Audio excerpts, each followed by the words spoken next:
Tasarım dünyasından herkese merhabalar diliyorum. Kanalıma hoş geldiniz. Ben Sibel.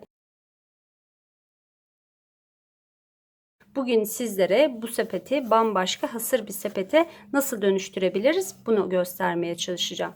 Bunun için herhangi plastik bir sepete ihtiyacımız var. Bu şekilde istediğiniz büyüklükte kullanabilirsiniz. Ve mısır kabuklarına ihtiyacımız var. Mısır kabuklarını güneşe ya da düz bir yere sererek kuruttum. Şimdi bir kabın içerisine bir miktar su koydum.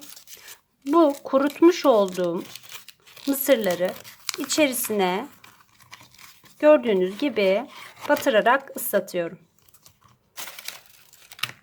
Daha geniş bir kapta yaparsanız işiniz çok daha kolay olacaktır. Direkt içerisine atarsınız. Bu şekilde daha kolay ıslanacaktır. Hatta içerisinde bir miktar daha bekletirseniz suyu daha fazla çekeceği için daha kolay yumuşayacaktır. Ve yapacağınız işi çok daha kolay yapacaksınız. Mısır kabuklarımızı ısladık. Siz isterseniz daha kalın bu şekilde kullanabilirsiniz. Ya da daha küçük parçaları da ayırabilirsiniz. Ben şöyle ikiye bölerek başlamak istiyorum.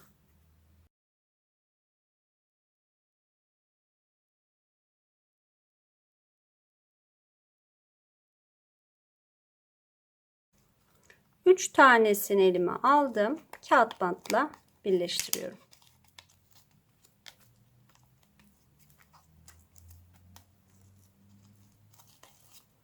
Ve normal saç örgüsü yapıyorum.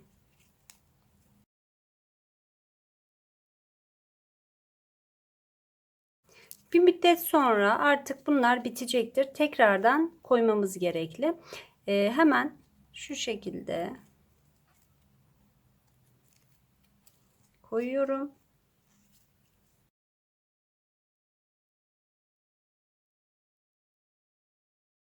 Her seferinde eklemelerimi bu şekilde yapıyorum.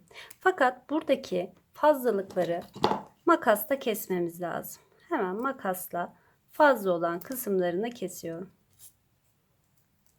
Saç örgüsünü bu şekilde devam ettiriyorum. Yapıştırmak için ben hızlı yapıştırıcı kullanacağım. Siz isterseniz silikon ya da tutkal ya da herhangi güçlü bir yapıştırıcı da kullanabilirsiniz. Saç örgülerimi yaptım. Burası başlangıç noktamdı. Hemen şimdi sepetimin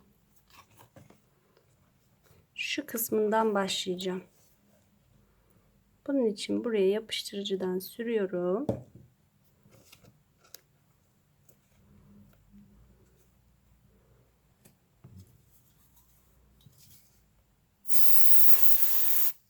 Ve sprey yapıştırıcı ile sabitliyorum.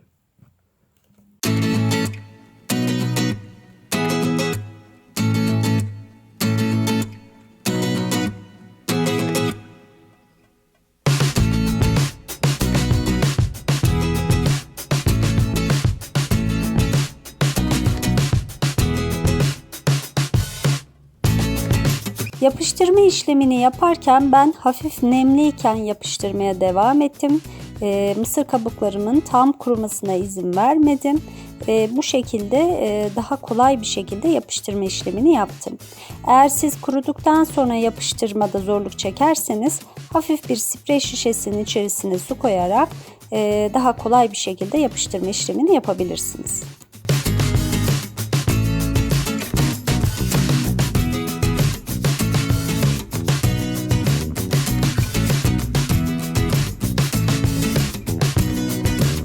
İç kısmını ben kumaş parçasıyla kaplamadım ama siz isterseniz iç kısmına güzel bir kumaş parçası da geçirebilirsiniz.